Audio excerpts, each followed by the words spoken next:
Hi guys, so here I am again. So I decided to put a video together just to give you an update on where things are up to with my referral to Oviva and the tests and things that I've had done as a result of being referred to them. So on Monday the 2nd of June I went to my GP and spoke to them about getting referred to Oviva.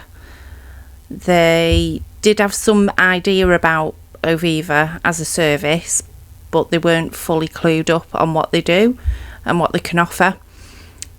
She agreed to refer me, no problem at all, but she did warn me that because I don't have type 2 diabetes, I might not be accepted.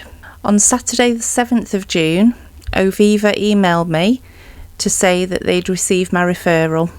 On Monday the 9th of June, Oviva contacted my GP and said that they needed a full blood count from me and some other information like my blood pressure and things like that. On Tuesday the 10th of June, I had my blood test. While I was there, the nurse noticed I hadn't had a blood pressure check in a while, so she took it and it was really high. I had stopped taking my amlodipine for a while due to water retention, but after she did the blood pressure check, I decided to go back on it again. And then I checked my blood pressure for a week at home and it was fine. On Friday the 13th of June, Oviva sent another update.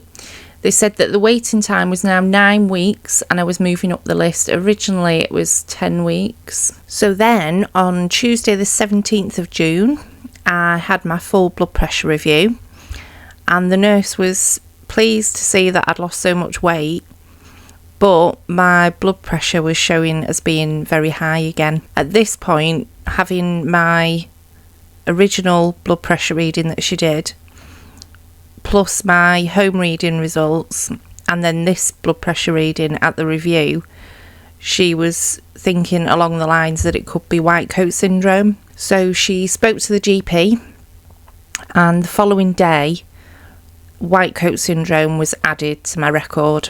On the morning of this full blood pressure review, I was also asked to bring in a urine sample.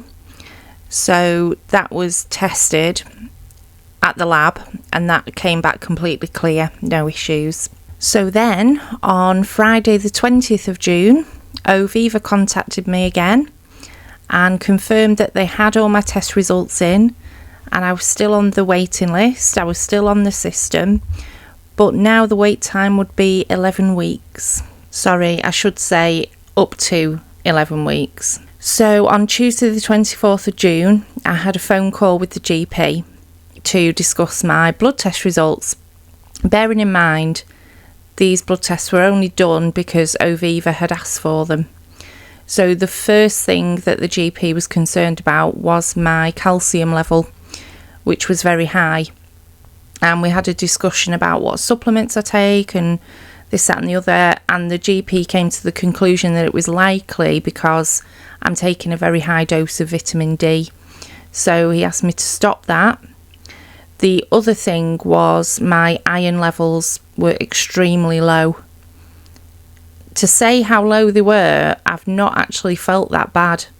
And I don't know how long they've been like this, but I've not really felt that bad. To look at the figure on my results, it's just odd.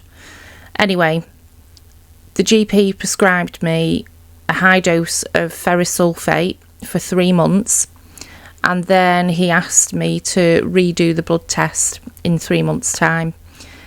I did say to him on the phone call that the blood test was done right in the middle of my period and I have endometriosis, so the GP was of the mind that it's likely related to that.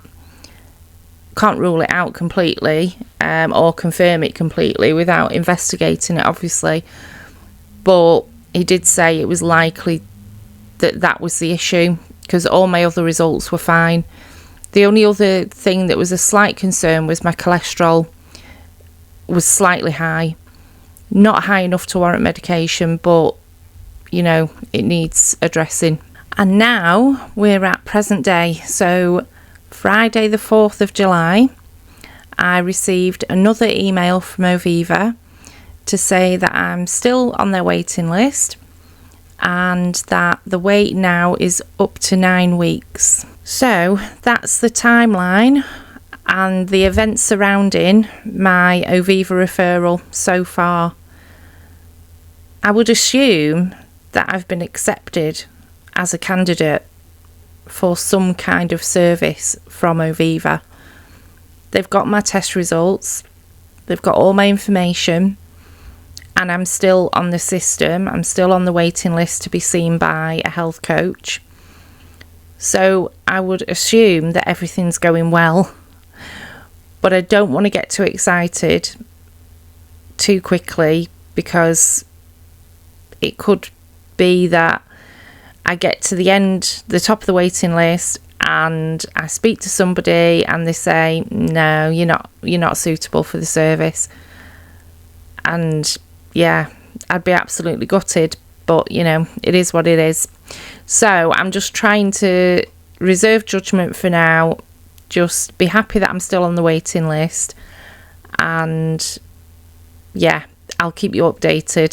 So thank you so much for watching, and please subscribe to the channel if you haven't already to keep up with future updates, and I'll see you in my next video.